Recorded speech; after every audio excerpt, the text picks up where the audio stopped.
उसके बाद भी अगर कांग्रेस सेलेक्टिवली हिंदुओं के ऊपर होने वाले हमले को हिंदू मुसलमान नहीं मान रही है और वो ये कह रही कि सरकार के खिलाफ हमला है, तो हिंदू क्यों पलायन हो गए?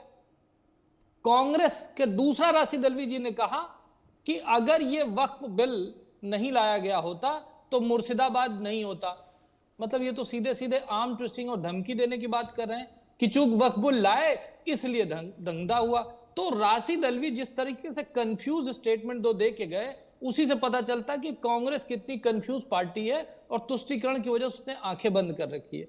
और जहां तक रही सुप्रीम कोर्ट में जो भी कहा गया, मैं दो आंकड़े रखना चाहता हूं कि वेस्ट बंगाल जब इंडिपेंडेंस के बाद बना था तो उसमें जो हिंदू की आबादी थी वहां पर वो 12% क्या, मुस्लिम पॉपुलेशन 12% के आसपास थी और हिंदू पॉपुलेशन ईस्ट बंगाल यानी आज का पश्चिमी बंगाल जो है, वेस्ट बंगाल जो है, वो 30% थी आज।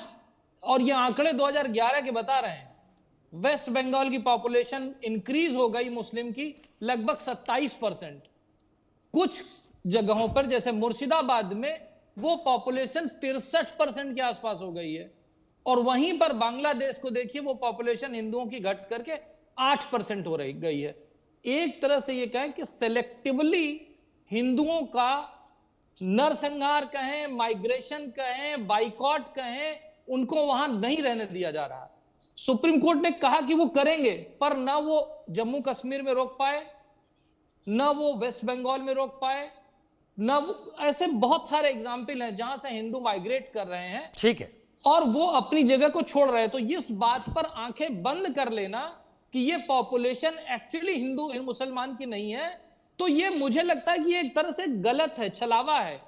जो प्रॉब्लम है, जब तक आप उसको मानोगे नहीं तो आप उसको एड्रेस कैसे करोगे? यानी आप ये कहते हो कि कानून व्यवस्था की प्रॉब्लम है, कानून व्यवस्था की प्रॉब्लम है, पर हर जगह जहां पर भी ऐसा होता है वहां से हिंदू पॉपुलेशन ही माइग्रेट क्यों कर रही है? आप आंखें इसलिए बंद कर लें कि संविधान ये कहता है कि हमारा संविधान धर्मनिरपेक्ष है, इसलिए हम हिंदू को हिंदू और मुसलमान को मुसलमान की तरह नहीं देखेंगे, तो फिर कभी ट्रीटमेंट नहीं हो सकता। नीलंजन दास, तो ठीक है, ठीक है, ठीक है, नीलंजन दास, टीएमसी ओके ओके, पड़ेगा कौशल भाई, ठीक है, आप कुछ उसका इलाज कर पाएंगे। कौशल भाई, अब नीलंजन दास जो कि टीएमसी से मेरे साथ इस वक्त जुड़े हुए हैं, नीलंजन दास, क्या आप इस बात से इनकार करेंगे कि पिछले कुछ दिनों में जो कुछ मुर्शिदाबाद में हुआ, 24 परगना में जो हुआ, जहां गिरफ्तारियां भी हुई, वहां पर स्टेट की मशीनरी फेल हुई? अगर फेल नहीं होती तो हाईकोर्ट को पैरामिलिट्री फोर्सेस नहीं भेजनी पड़ती सेंट्रल की? देखिए, आप पहली बात, आपको पता नहीं है कि हिंदू वहां से मालदा क्यों जा चुके हैं, ये आपको नहीं पता। करीबन 400 लोग मालदा जा चुके हैं और इसका वजह है कि वहां पर एक र्यूमर फैलाया गया बीजेपी के तौर से कि मुसलमान लोग पानी में वो विष मिला रहे हैं। ये नई कहानी है। नहीं, यही कहानी है, यही पता चली आज, पहली बार सुनी मैंने। और आपको ग्राउंड रिपोर्ट कुछ पता नहीं है क्या? हमारे संवाददाता हैं, हमारे सारे संवाददाता हैं। Nilanjan, you can not outrightly reject us. हमारे संवाददाता वहां हैं, हमें सेंट्रल फोर्सेस दिख रही हैं। Otherwise carry on sir. आपको पता होता। यही कारण है कि बीजेपी पैसा देकर लोगों को धूलियान से मालदा बेच रहे हैं, और इसमें अगर किसी का फेलियर है वो बीएसएफ का है। आप कह रहे हैं कि कोर्ट ने सेंट्रल फोर्सेस को डिप्लॉय किया था, उससे पहले डिस्ट्रिक्ट एडमिनिस्ट्रेशन ने बीएसएफ को रिक्वेस्ट किया कि आप सिचुएशन को संभाले, और बीएसएफ कर भी रहे थे। लेकिन एक सेक्शन ऑफ बीएसएफ वो रिस्पॉन्सिबल है, ये बांग्लादेशी जो टेररिस्ट या कुछ भी कहे, जमाती, जो आकर ये सब दंगा फसाद करके वो सब फिर लौट नीलंजन, यू विल बी सरप्राइज कि आज मैं कहीं कम्युनल वायलेंस में पहली बार किसी स्टेट की लीडरशिप से हमारी पैरामिलिट्री फोर्सेस, जो फर्स्ट लाइन ऑफ डिफेंस है, बॉर्डर सिक्योरिटी फोर्स, उसका नाम घसीटते हुए देख रहा हूं। नहीं, क्योंकि वो इन्वॉल्व है और ये बीजेपी का साजिश है, ये एक बहुत बड़ा षड्यंत्र है जो बीजेपी ने रचा है। नहीं, कुछ दिन में आप आर्मी को भी बोल देंगे, आर्मी ये करवा रही है। इसके लिए देखिए दो या तीन, एक को तो बीएसएफ ने ही गोली करके मारा है, एक मुस्लिम लड़के को। ये तो आप कह रहे हैं ना। नहीं, मैं नहीं कह रहा हूं, यही हाँ। रिपोर्ट है। और जो बांग्लादेशी जो आके वहां पर जो ये क्या अच्छा, उस लड़के को बीएसएफ ने मारा, ये आप कह रहे हैं? वो दो जो पिता पुत्र हैं जिनकी घर में लाश मिली, उनको किसने किया? आ रहा हूं जिन्होंने, मैं आ रहा हूं, वो उनको मारा है कालू, दिलवर और इस तरीके का कोई नाम है। 2 लोग अरेस्ट हो चुके हैं। और ये क्यों हुआ है? आप अभी तक इस बात को नहीं मान रहे हैं सर।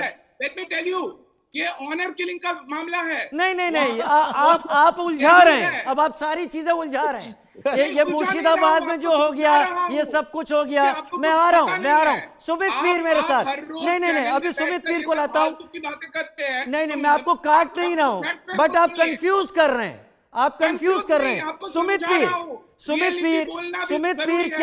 सुमित पीर, ये क्या वही इश्यू है जो टीएमसी के लीडर निरंजन कह रहे हैं?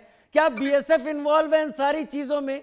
क्या हाई कोर्ट को यह कहना पड़ा पैरामिलिट्री फोर्सेस डालो वहां पे, तब जाके पैरामिलिट्री फोर्सेस आई हैं, अब चीजें नॉर्मल हो रही हैं? वहां पुलिस अब तक कुछ क्यों नहीं कर पाई? सुमित पीर। राजीव भाई, शो पे बुलाने के आभार। कुछ चीजों को तथ्यों के साथ सामने रखूंगा। 1 मिनट और दीजिएगा, आपसे निवेदन है। फैक्ट्स पर बात कीजिएगा। हाँ, एक बात है, आज 35 साल पहले कश्मीर में हिंदू का पलायन हुआ। 35 साल बाद फिर तेरी कहानी याद आई, बंगाल में हो रही है। आज ये पलायन हो रहा है। ये कह रहे हैं बीजेपी दे रही थी। बीजेपी तो कश्मीर में भी बीजेपी ने पैसा दिया था क्या हिंदू को निकलने के लिए? अरे कहां पलायन हुआ कश्मीर से? मुझे बताओ किस अकाउंट में पैसा दिया था, कहां पैसा दिया था? आज इनकी हकीकत ये है, ये सवालिया निशान लगा रहे हैं। बीएसएफ पे सवालिया निशान लगा रहे हैं। हाईकोर्ट पे इनका भरोसा नहीं, शासन प्रशासन किसी पे भरोसा नहीं। जब योगी आदित्यनाथ जी ने कहा था 100 मुसलमानों का घर हो, एक हिंदू नहीं रह सकता, 100 हिंदुओं का घर हो, एक मुसलमान बेढंग कैसे रह सकता? आराम से रह सकता है। 66% मुस्लिम आबादी में हिंदू नहीं रह सकता। और आज इनके माइनॉरिटी पैनल के जो चीफ है, एक्स एमपी है, वो कह रहे थे ये तो होना ही था। वेस्ट बंगाल से पूरे भारत को संदेश जाएगा, इस वायलेंस को जस्टिफाई कर रहे थे। आपने अमेंडमेंट बिल हमारी मर्जी के किसने कहा नाम बताइए? ये मैं आपको बता रहा हूं। जो माइनॉरिटीज इनके पैनल के हेड है, ममता बनर्जी की जो मीटिंग हुई है उससे कुछ टाइम पहले, वो एक्स एमपी नाम मुझे याद नहीं आ रहा, आप देख सकते हैं, आपकी टीम पीसीआर नाम ढूंढ के दे सकती है। उन्होंने कहा कि ये जस्टिफाई कर रहे थे, होना ही था। और वेस्ट बंगाल से पूरे देश को संदेश जा रहा है। और राशिद अलवी जी भी दबे लफ्जों में कुछ यही कह गए, पूरे देश को संदेश जा रहा है। सर, एक भाई, मोदी जी के हाथ में हिंदू इस देश पे किराएदार है क्या? हिंदू कहा जाएगा? आप हिंदुओं का नरसंहार कर रहे हैं, आप हिंदुओं को मारने काटने का काम करो और कह रहे हो ये ऑनर किलिंग है। ये ऑनर किलिंग था। निरंजन, आप 2 स्टोरी ला चुके हैं। अब एक तो आपने उन 2 बाप बेटे की ऑनर किलिंग बता दी है। राजीव भाई, आज पता लगा इंडिया नहीं कहा, पर ये सब क्या, ये निरंजन भाई और इनकी पार्टी सब क्या, बाकी सब झूठ है। मतलब उस मुस्लिम युवक की मौत बीएसएफ की गोली से हुई, लेकिन यहां हिंदू पिता पुत्र की मौत ऑनर किलिंग हो जाती है। मैं केतन जायसवाल कांग्रेस के मेरे स्पोक्स पर्सन मेरे साथ जुड़े। केतन जायसवाल जी, ठीक है।